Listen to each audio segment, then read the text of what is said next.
Hi மக்களே, இனிய காலை வணக்கம். அப்புறம் எப்படி போயிட்டுருக்கு என் வாழ்க்கை? இப்படி தான் போயிட்டுருக்கு. நடந்து போயிட்டுருக்கேன் பஸ்ஸை விட்டு இறங்கி.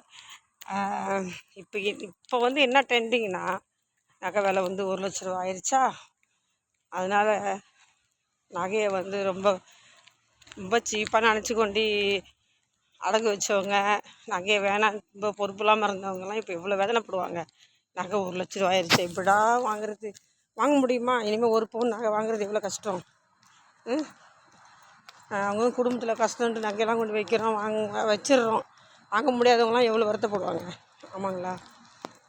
வச்சு பாருங்கள். முடிஞ்ச அளவுக்கு வந்து லைஃப்பில் வந்து சேஃப்டி முக்கியம். நகையை கொண்டு வச்சுட்டு முக்க முடியாத பொசிஷன் வச்சுங்க, வாங்க முடியாது. இப்போ இருக்கிற 1,00,000 ரூபா நகை விற்கிது. 1,00,000 ரூபா கட்டி ஒரு நகையை வாங்குறது ரொம்ப கஷ்டம். அதான் இந்த மிடில் கிளாஸ் குடும்பத்தில் வந்து ரொம்ப ரொம்ப கஷ்டம். இருக்கப்பட்டவங்க எப்படி வேணாலும் வாங்கலாம், இல்லாதப்பட்டவங்க இருக்கிறத தக்க வச்சுக்கணும். அப்போ தான் நடந்துக்கிட்டு இருக்குது, ஒரு குடும்பத்தில் நடந்துக்கிட்டு இருக்குது. வருத்தப்படுவாங்க, என்ன பண்ணுறது.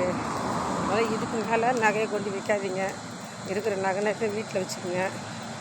எதிர்காலத்துக்கு தேவை வந்து பார்த்துக்குங்க. போயிட்டுருக்கு.